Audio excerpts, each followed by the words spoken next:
Good afternoon.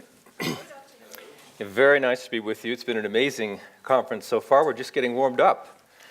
I'm going to be asking the $64 question.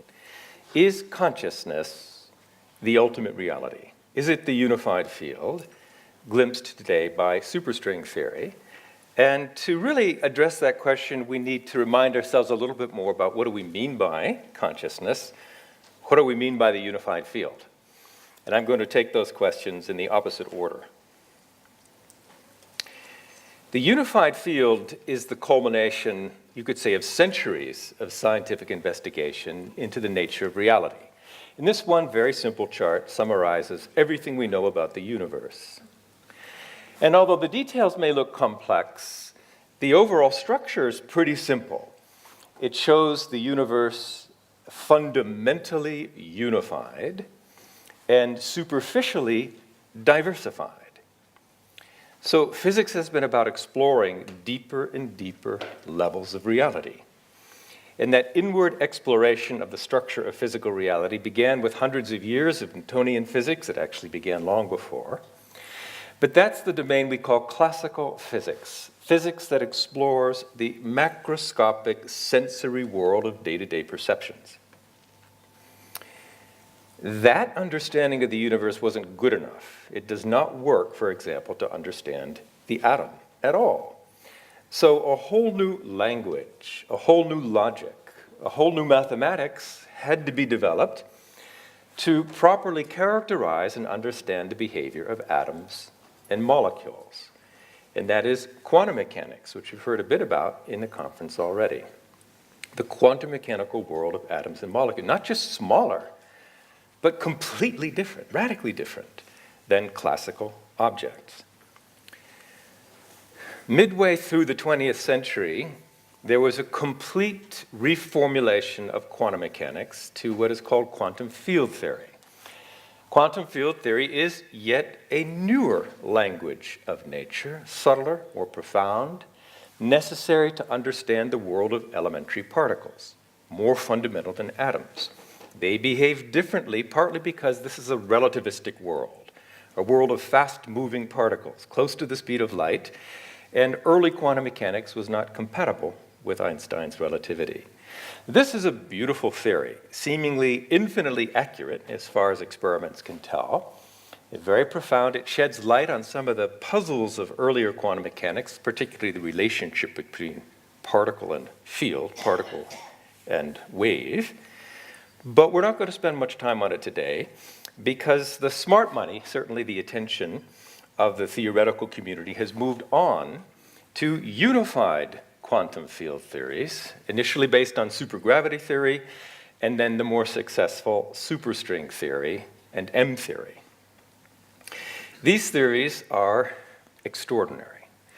They fulfill Einstein's lifelong quest to discover the unified source of the diversified universe, the fountainhead of nature's intelligence, the origin of all the streams of the laws of nature that govern the universe at every level.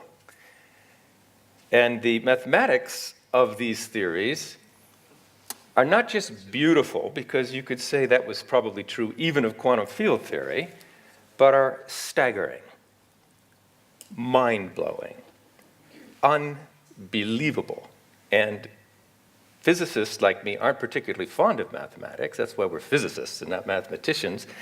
But this absolutely blows your mind. And we're not going to talk about that either.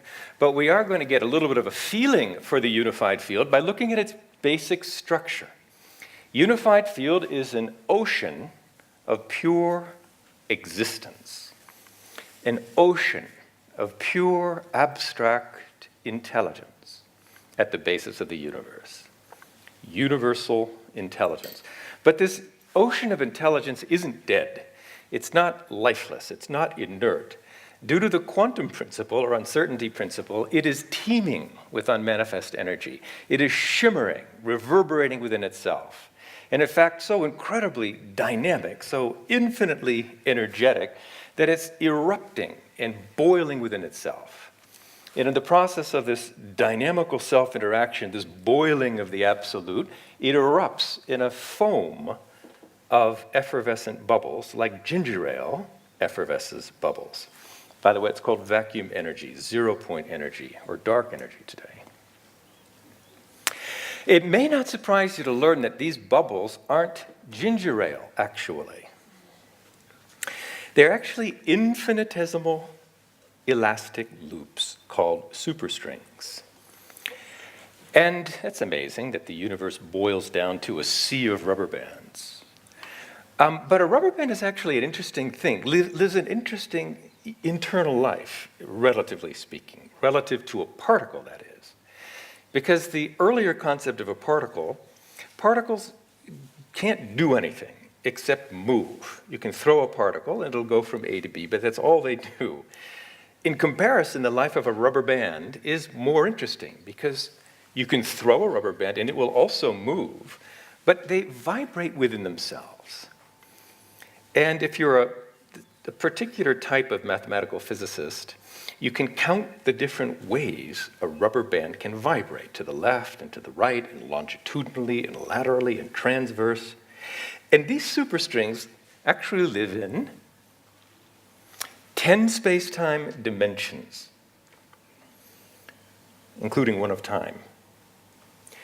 And 9 spatial dimensions gives you a lot of wiggle room in which to wiggle. So there are lots of different ways these rubber bands can vibrate, but when you do the math and you calculate those different frequencies, each vibrational state has a different energy, a different frequency, represents a different tone. And when you count those different tones or frequencies of vibration of this universal intelligence, those frequencies, which mean those energies, which means those masses, because energy and mass are interchangeable concepts in relativity theory, those different masses correspond to the known particles of nature. So in the early days, we had the idea that there was a graviton, a field of gravity. There's a photon, particle of light. There are particles that have to do with the nuclear force and the radioactive force. And then there are the particles like the electron and the quarks and the neutrinos and such. It was rather a hodgepodge and arbitrary world, quantum field theory. But superstring theory explains all those particles as the inevitable, predicted consequence of the unified field in its natural states of vibration. That the so-called material universe isn't material at all. It's just the vibrational tones, the natural reverberant frequencies, the music of the absolute.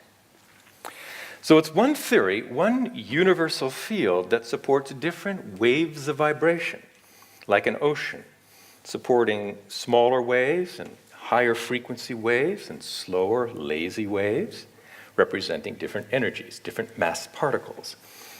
So in a sense, it's extraordinary that one relatively simple concept of a quantum rubber band, or more precisely, a universal ocean of intelligence, of being that percolates rubber bands, that one concept explains the details of our universe. So the picture's really more like this. You have this universal entity, this abstract, unmanifest, silent ocean in waves of vibration, rising in waves of vibration that appear as the universe, and all of the ingredients that we see in the universe as just striking the different tones of the unified field. Okay, one more point before we end the physics lesson and come back to consciousness. In addition to these superstrings that percolate from this ocean of pure intelligence, pure existence, pure being, the unified field also has the incredible capacity, incredible capability of percolating entire universes. And these universes begin as baby universes, infinitesimal bubbles, but lots of them, like ginger ale. About 10 to the 144th bubbles per cubic centimeter per second. That's a lot of baby universes, and most of them are duds. Most of them pop, they disappear in a burst of energy, but under the right circumstances, some, like our own universe, start to grow exponentially. It's called inflation, and spawn galaxies, like our own Milky Way galaxy and billions of others, and each galaxy, like our Milky Way galaxy, with hundreds of billions of suns, many, most with planets, perhaps many of those planets teeming with life, as is our own. So I just wanted to mention that to give a taste, at least, of the immense intelligence of the universe in this universal ocean of being, ocean of intelligence, at the basis of it all, that governs not only Earth with its 7 million mutually interacting species in this intricate web of mutual interdependence and mutual nourishment, but billions of planets in our own Milky Way galaxy and billions of universes that probably, as of recent measurements, are probably an infinite number of galaxies. Huge. That's a little bit about nature's organizing intelligence. What about our intelligence? What about consciousness? Well, the concept of meditation sheds light, sort of new light, I think, on what consciousness is.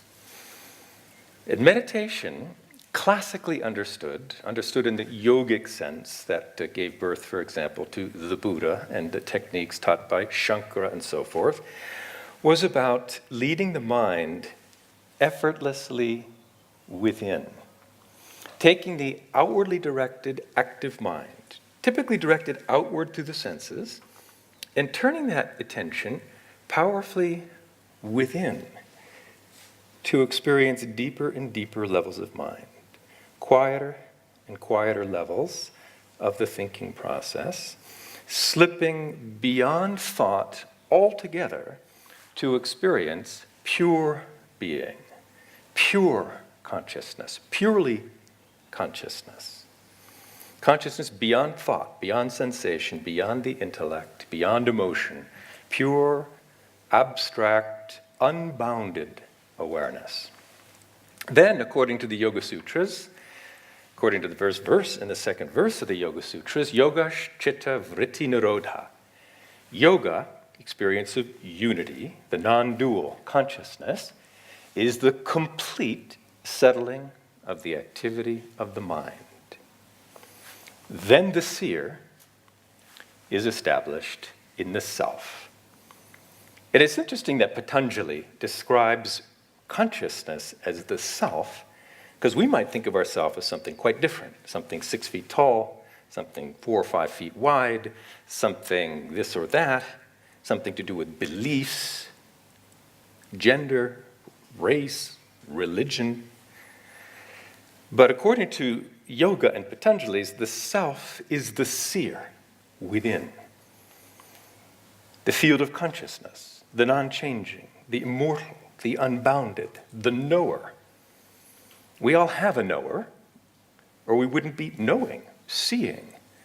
But we are different from the seeing, different from the knowing. We are consciousness, our own subjectivity. And this experience of pure consciousness is a fourth state of consciousness, the meditative state, samadhi. In the literature of yoga, there's the expression, the peaceful, the blissful, the undivided, non-dual, is thought to be the fourth. That is the self. That is to be known. It is not just a state of subjective experience. It has, in the brain, its corresponding measurable correlates. At every level of the settling of the mind, the electrical activity of the brain, the firing of the neurons in the brain looks completely different.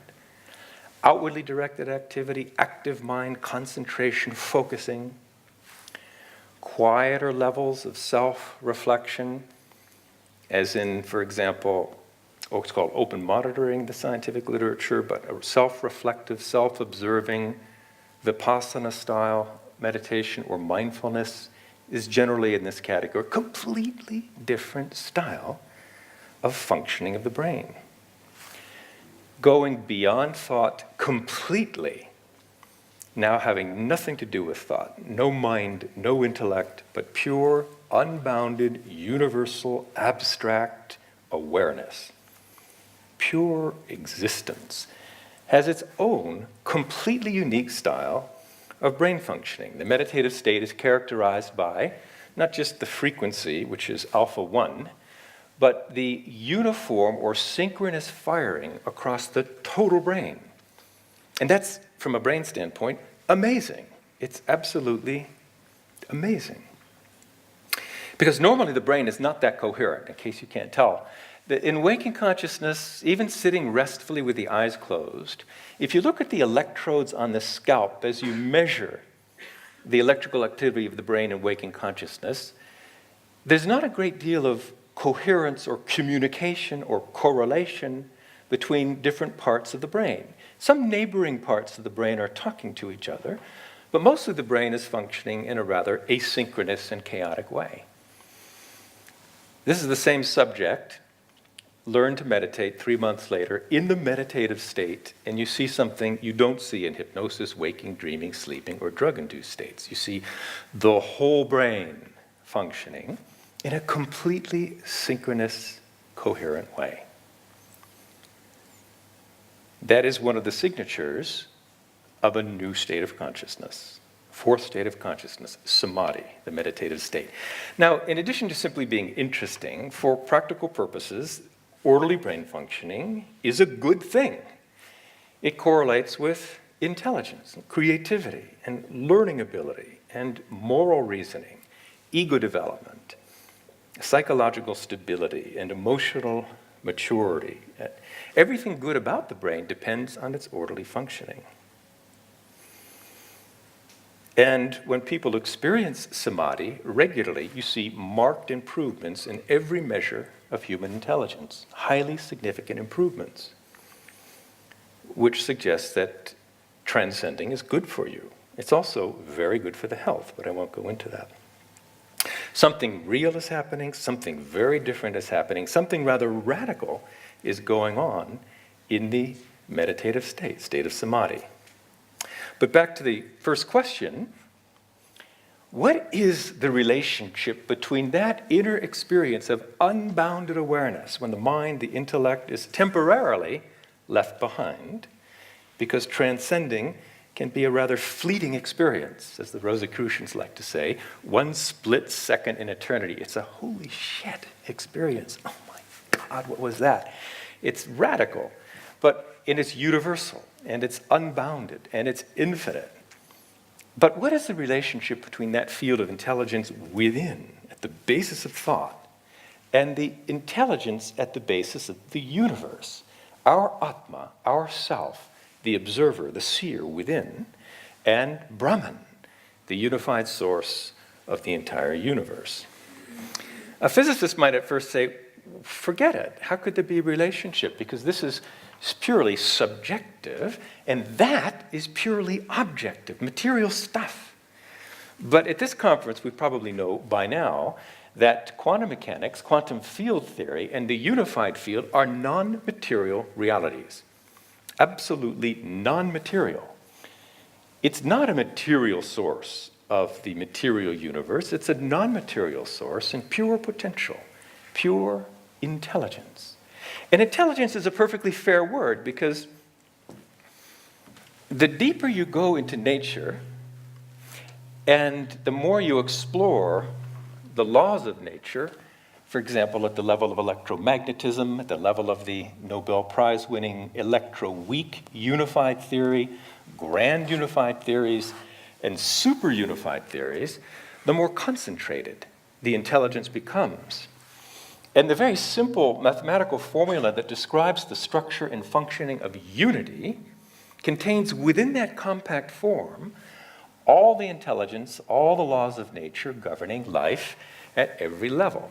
Maxwell's equations, and quantum chromodynamics, and the electroweak theory, and theory of general relativity, all of that is found in most concentrated form here. So the unified field is the most concentrated field of intelligence in nature, and dynamic intelligence. And dynamic intelligence is consciousness. And you can take that sort of qualitative relationship or discussion quite far. And philosophers of science would love this dialogue. For a quantitative physicist or quantitative scientist, anything that could be related to semantics is not well trusted. So I'm going to touch upon arguments that you can sink your quantitative teeth into to establish the identity of our own inner intelligence and the intelligence at the basis of the universe. And I'll do this very quickly, but if we tape it, if you're interested, you could go back and try to make sense out of it. Quantitative correspondence between pure consciousness and the unified field. Let's look at them quantitatively. And what does that mean? Well, we have a unified field, but we also have its structure of vibrations, its calculable frequencies. And these fundamental frequencies, the natural reverberant tones of the unified field, just dial it down just a tiny bit. Those frequencies of the unified field are the elementary particles and forces of nature. That's all they are. They're just the fundamental reverberant frequencies of unity. And we know what they are. This is the spin 2 graviton, responsible for gravity. The spin 1 forces like electromagnetism, the nuclear force. The spin 1/2 particles like electrons and quarks. The spin 0 Higgs, which has finally been seen. All of these different vibrational tones of the unified field are well mapped, well known, and calculable. But what about consciousness? What emerges from the abstract field of consciousness is thought, physiology, matter. When the awareness settles in, all of that dissolves into pure being.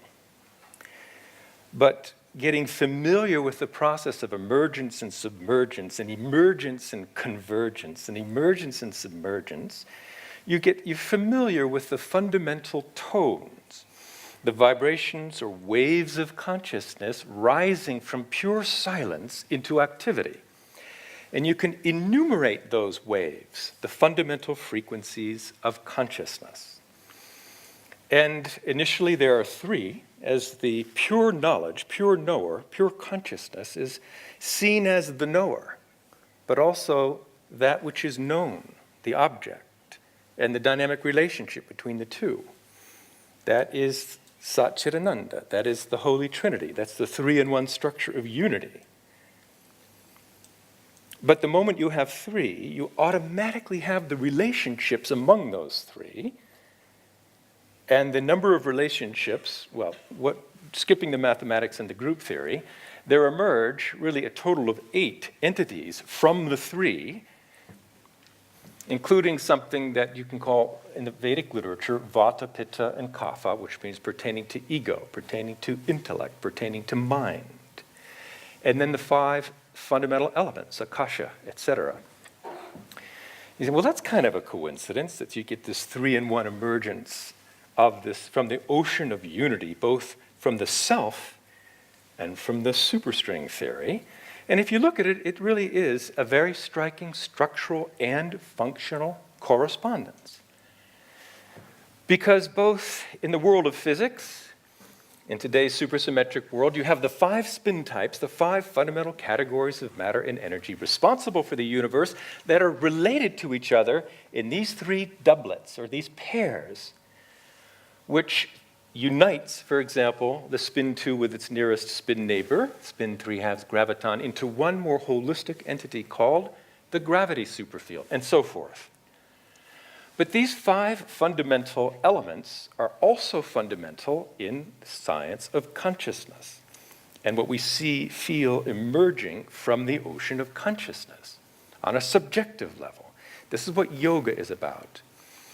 The Yoga Sutras of Patanjali are about experiencing the ocean of pure existence and then stimulating that ocean into waves of vibration and experiencing the fundamental building blocks of mind and creation.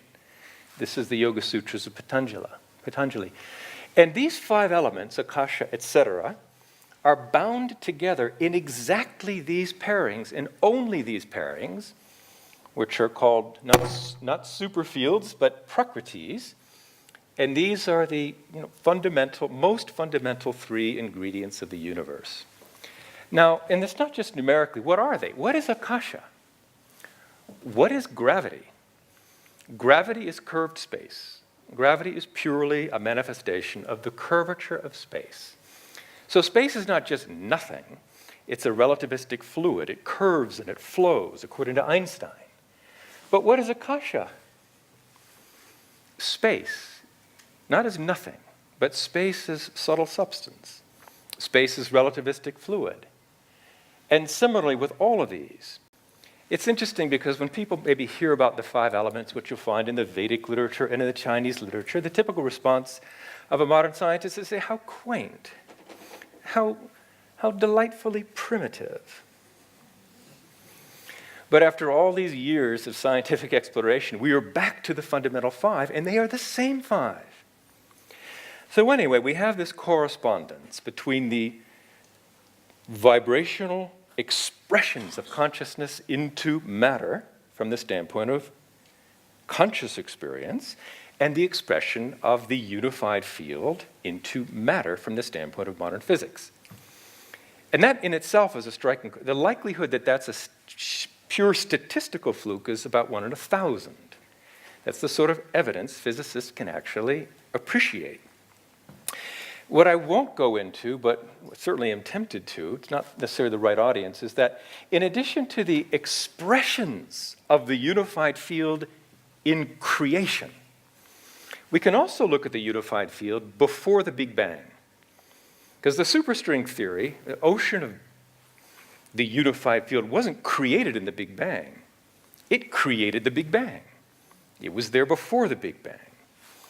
And so long before the universe, the unified field was contentedly sitting within itself, not dead, not lifeless, not inert, but pure life, a field of pure life, reverberating within itself, humming within itself. So we can say, well, let's ignore the surface emergence of the vibrations responsible for the particles of nature. Let's look at the internal life of the unified field, the so-called internal string modes. And without going in today into a huge rigmarole, which I love to do, the structure of the superstring is a series of harmonics, of natural internal reverberant frequencies. And when you look using M theory at the sequential process of emergence of the unified field, preparing to assume the role of the Big Bang, there are a series of somersaults. And the initial 8 vibrations, superstring has 8 fundamental vibrational degrees of freedom. Maybe I'll explain that much. Superstring theory lives in 10 dimensions. 1 dimension of time, 9 dimensions of space. So you have strings, thinking very concretely because it helps, moving and vibrating in 9 dimensions of space. If you want to create a vibration in a string, you strum it. And how many ways can you strum a guitar string? Well, moving the string back and forth this way doesn't produce any sound. It doesn't count. It's not a vibrational mode. But you can strum the string down, and it'll vibrate like this. You can pluck the string forward, and it'll vibrate back and forth like this. There are 2 perpendicular or independent vibrational degrees of freedom of a guitar string in 3 space. You put the guitar string in 9 space, there are 8 perpendicular independent degrees of freedom, different ways of strumming the string, giving 8 fundamental frequencies. And that is the basic vibrational music, symphony of the superstring. But life at the superstring is rich. When you add quantum mechanics to this, an incredible dynamics unfolds that is described in M theory. And the superstring twists itself like a pretzel, yogic pretzel process into what is called the heterotic string, which lives in 26 dimensions of unmanifest space, within which the string has 24 vibrational degrees of freedom. And then something really amazing happens. You get rid of all of these embarrassing extra dimensions, which don't exist in the relative universe, by hyper-spooling them or supercoiling them like this. Two-dimensional sheet of paper, presto, voila. It's one-dimensional. Magic. But all I've really done is I've spooled the extra dimension up so that you can't really see it from the back row. It looks like a one-dimensional sheet of paper. Like that, the extra dimensions of space practically disappear, but they're always there on a very fine scale. And superstrings wrap themselves around these extra dimensions and can vibrate back and forth along these tubes, giving us extra vibrational tones, extra vibrational degrees of freedom. And what happens is this 8 plus 24 structure of vibrations of the string in higher dimensions collapses to 64 fermionic and 192 total bosonic degrees of freedom in the 3 plus 1 dimensional space in the process of creating the universe. Anyway, there's a definite sequence here, and if we had the time to go into it, we could look into the internal vibrational dynamics of consciousness, not emerging to become mind and body, but reverberating within itself. And this is called Vedic cognition. Just like the Yoga Sutras are to learn how to excite and create the specific vibrational modes of consciousness responsible for the universe, there's something called Karma Mimamsa, which is all about learning to fathom in the unmanifest field of consciousness the internal vibrational dynamics of the self, knowing the self. And when you do that, you find the same incredible structure. And I should skip it because I'm going to run out of time before we're through, but the fundamental 8, which is, okay, you get the sequential unfoldment of unity. Ultimately, it's one. But one sees itself, because it is consciousness, as knower and the known and the process of knowing. And the moment, again, you have 3, you really have a total of 8, because the relationships among those 3, according to mathematics of quantum mechanics, called the Eightfold Way, both in physics and in yoga, really those 3 immediately create the existence, conceptual, it's all conceptual, of 8. Among those 8 are the 5 fundamental elements, akasha, etc. When those 5 are seen from the perspective of ego, intellect, and mind, those 5 become the seed of the 5 senses, 5 organs of action, and 5 gross elements, liquid, solid, gas, etc. That gives you 24, and those are the 24. These are the 8 of Vaisheshika, these are the 24 of Sankhya, and on. But this whole process of unfoldment within consciousness, of number giving rise to a more elaborated view of the same thing, and a more elaborated view of the same thing, and the universe emerges. That's called Vedic cognition. That is the structure of the Rig Veda that you could look up, because those who see it and chant it and speak it, of course, it's been recorded by now and has this structure. And that's really amazing, and it's just the tip of the iceberg. But the amazing thing also is that the human nervous system is as if hardwired, as if designed, engineered to reverberate in that structure of totality, in that structure of wholeness. So if you look at the central nervous system, and it's 192 ascending and descending reticular formations or nerve endings, these are the gateways to consciousness, 192. And it allows, one of the many things that allows our nervous system purring within itself, humming or reverberating within itself in a state of yoga, in a state of samadhi, with no external disturbance. What gets created is this wholeness, the holistic structure of unity. Nervous system resonates in the structure of the unified field.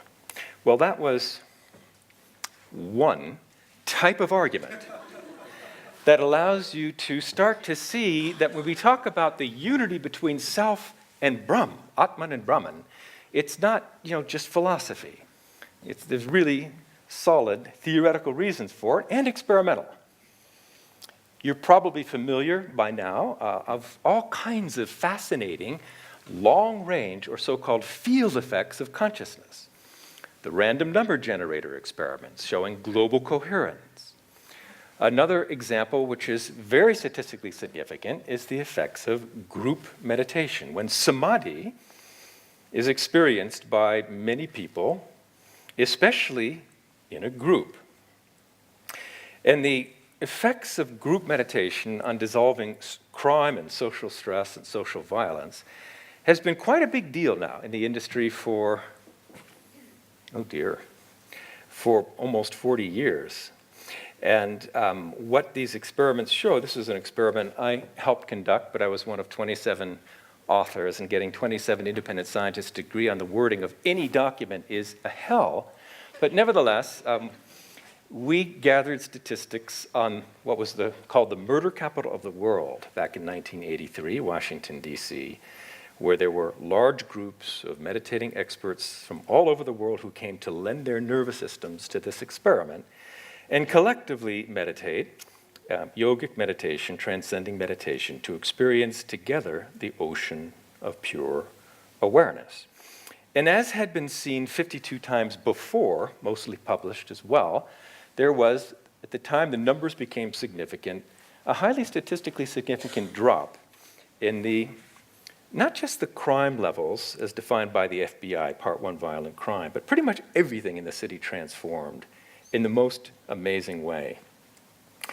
And I'll mention there's a tradition of this research which has become extremely strong by now, convincing, really even to any skeptic who's willing to actually read the paper, because there are plenty of skeptics, like Galileo's, that won't look through the telescope.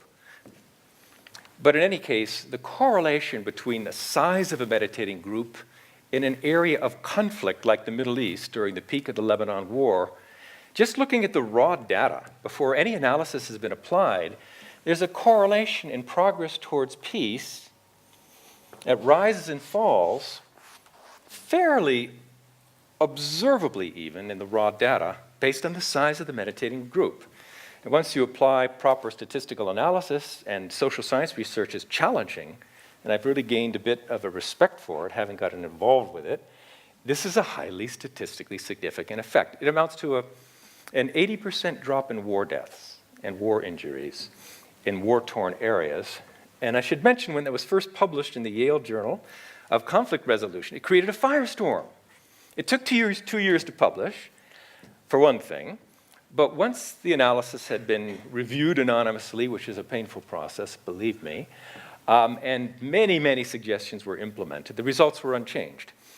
Nevertheless, the editor wrote a note saying this article, the implications of it are so enormous, and frankly, the hypothesis so strange, that a few thousand meditating experts embedded in the center of conflict could calm, reduce the societal stress, and ease the violence is so unexpected.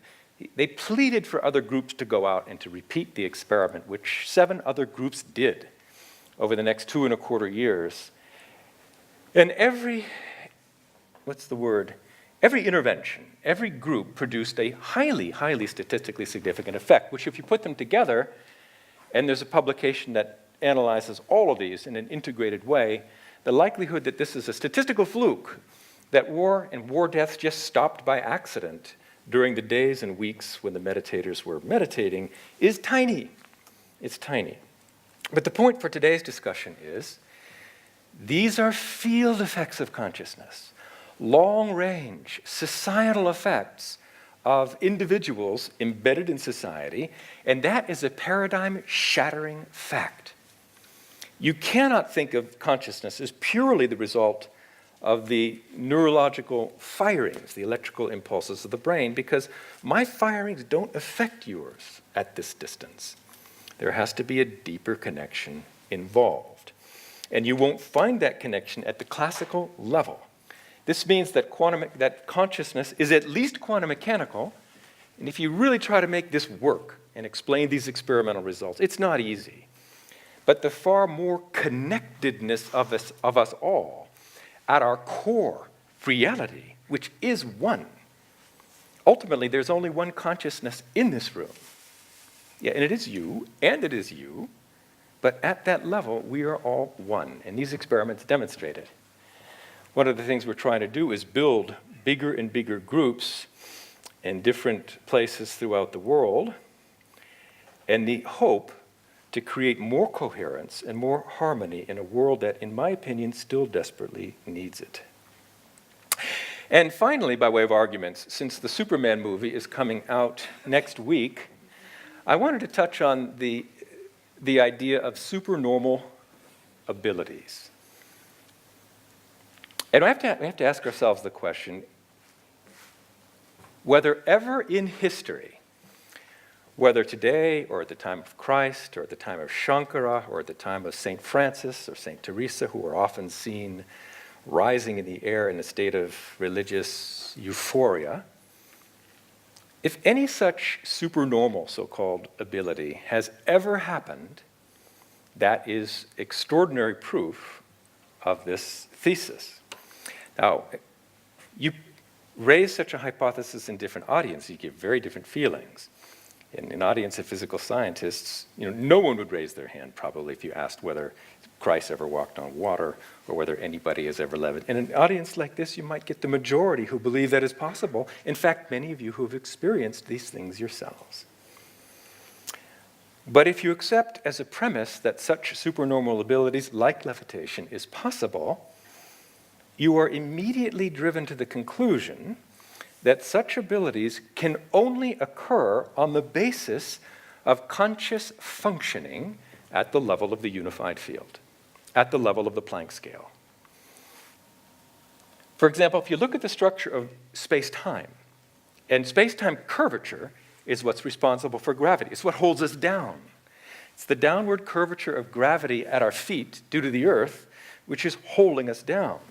If you look at the emergence of space-time from this ocean, the so-called space-time foam, which is the roiling and boiling of the unified field at the foundational level of creation, space-time starts out looking multiply connected and very complex, but it smooths itself out as you average over space and time. The details get washed out, and the overall average is flat. That flat may be downward sloping in the vicinity of the Earth, and that emerges due to the assumption that all of this activity, this boiling and roiling of the unified field, is random, is arbitrary, chaotic. But if you could introduce some purposefulness to it, some orderliness, if it were possible to sustain a desire, to hold an impulse at that deepest level of thought, the deepest level of consciousness, you can easily upset the averaging process, and that what will emerge as macroscopic space may be curved up, in which case we would fall up and not down. And it's like that with all these abilities. If you take the possibility of entertaining a thought, not on the chaotic, noisy, active thinking level, but at the deepest impulse of mind, as a desire just emerges from the ocean of consciousness, there you will see that a mustard seed of faith can move mountains. That's where the power of thought is. And there's dramatic proof of this that led to the Nobel Prize a couple of years ago, and that is that, yes, you can control gravity at that level. So you may be aware, some of you, of dark energy, which is propelling the universe into a state of expansion today, accelerating expansion. What is fueling that gravitational repulsion of space, or what's called anti-gravity, is this activity, purely this. And if you can dial up the energy of the vibrational structure of consciousness at its source, you can increase the so-called cosmological constant, or the anti-gravity impulse, and overwhelm the attractive effect of matter. So this is something we know works. It's working right now in our universe. So putting that together and cutting it short,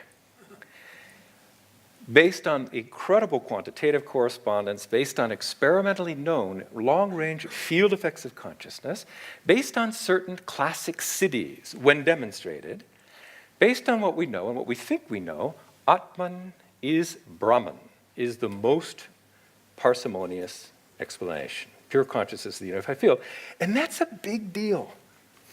It's a very big deal to say that yourself, your subjectivity, your inner being is the intelligence that created the universe, and indeed many universes. If that were somehow practically relevant, it would be amazing. Generally, it's not so practically relevant because in waking consciousness, we are utterly unaware of the self. It's there or we wouldn't be awake. But we don't see that. We see the objects, the thoughts, the feelings. The meditative state, which is again radically different from anything in waking, dreaming, or sleeping, is the opposite. We sacrifice everything. We transcend all mental activity, all feeling, all belief, and just plunge into universal consciousness. It's a fleeting thing. You wouldn't want to live there. You might be tempted to live there. It's immensely blissful, but you'd starve eventually. Because that state of consciousness is transcendental alone. That's this fourth state of consciousness I mentioned before. But that's not the end, of course. That's not why one would undergo a path of meditation, path of regular transcending. The idea is by alternating the brain activity from active focus to non-focused, inactive, unbounded, specific to non-specific, the brain gets sufficiently flexible that inner silence and unbounded awareness and maximum orderliness of brain functioning becomes permanent during dynamic activity, during sleep, during dreaming, during anesthesia. Once the light of life has really turned on, you can never extinguish it. And that's called liberation or enlightenment because although one experiences the upheavals of day-to-day activity, one is anchored in something that is beyond and so huge, bigger than the universe, that the ups and downs of life simply do not overshadow at all the continuum of bliss. The whole rise and fall of civilization in that state of consciousness is just an eye blink. I wanted to end with a slide that life doesn't stop at liberation, nor does it stop at 40 years old. It keeps on going, fortunately. And what happens over time, I don't think there's a technique for this, but over time, living this state of unbounded inner awareness with the state of outer dynamism, and alternating back and forth between the two, one becomes more exposed not just to the surface thought, but deepest levels of reality, deepest levels of creation, and even the celestial, most divine level of creation through the senses, and then pure being. And so what happens is the appreciation of the outer universe continues to refine and evolve, and it becomes so incredibly near and intimate and dear that even eventually a spark of realization occurs, the big realization, the big enlightenment, in which case the self realizes it is all myself. Coming into it, seeing creation emerge from it, submerge into it, emerge from it, submerge. You see the dynamics of how the self, the superstring, expresses itself as particles and forces and thoughts in the universe. So often that you realize, I am that, and that is me. So my last slide, beautiful, beautiful expressions of that in the literature, but ultimately you can encapsulate it in the single expression, aham brahm asmi. I am that, but I already knew that. That was true, even in mere liberation. Now I see that thou art that. In fact, all this is that, and that alone is. Thank you.